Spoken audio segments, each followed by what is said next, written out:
You know this feeling.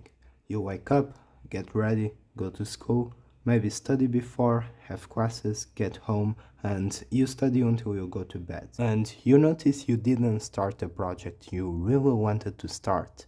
Again, next day, the same thing. With our desire to have the best grades we can, it is very hard for all of us to spend time doing the things we like and we know are important for us. Having a side hustle will give us experience, help us understand what we want to do in life, and in some cases help us enter in the college we want. But then we think about our grades.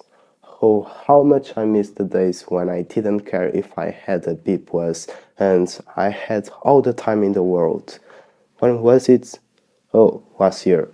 Now I'm in high school. And because of that, it is difficult for me to make videos, to do sports, and to be with my friends.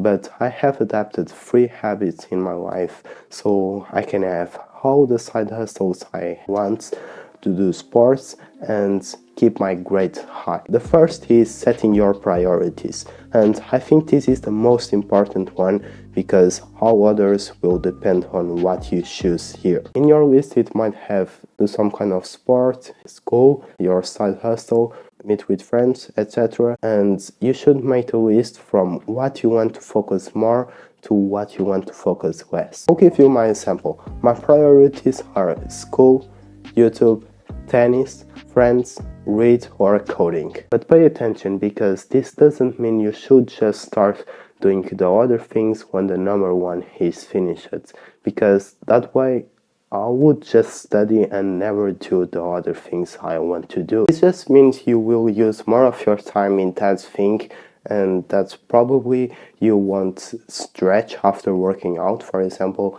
but you are going to be able to do the other things you really wanted to do. One thing that will help you know when to switch activities is writing your goals for the day.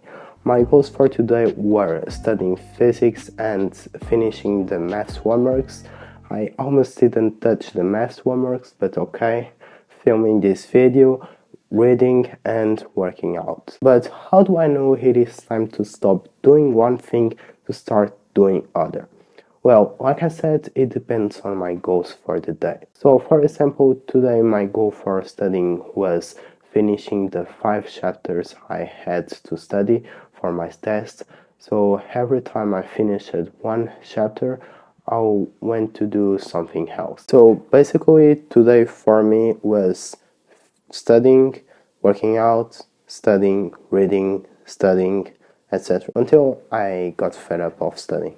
So choose one or more goals for each priority, but remember you don't have to have a goal in each section every day. Maybe this week you don't have nothing to study for, or you are full of tests because your teachers are crazy and you think you need to work less in your side hustle to be able to study more. Then with your daily goals, make your daily routine. You can make the same routine for every day or for every Monday. I personally like to make a simple daily routine for the following day because sometimes weeks don't go as planned, so I can remove and add activities. But try and choose what works better for you. I know this might sound a bit exaggerated and a bit okay, good for you, but this is going to help you.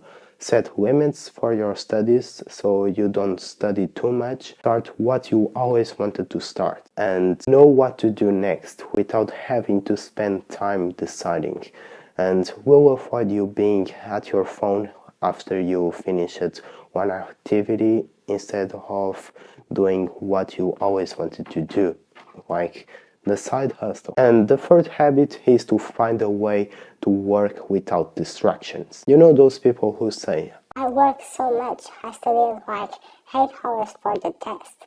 How did I get a bad grade? well, maybe that's true or not, but they probably spent hours distracted and they were always picking up their phones. If you struggle with this, one thing that will help you is starting studying in shorter intervals, like 30 or 45 minutes. This has been proved by scientific studies and it is the method I follow, but if you want other methods, well, YouTube is full of study methods you can choose from. If you find yourself constantly looking at your phone or being distracted by something else, just take it away. If it's your phone, turn off its notifications and put it in a place where you don't look at. I think it is not necessary to uninstall all your apps because I'm sure you are disciplined. Lastly, I want you to remember that it's not easy at all to deal with school, and even just thinking about doing more is a reason for feeling proud. So think about this when you are starting something new or when things don't go as planned, because it's difficult. Maybe you need to adapt some things over time, but don't forget that what you're doing is special.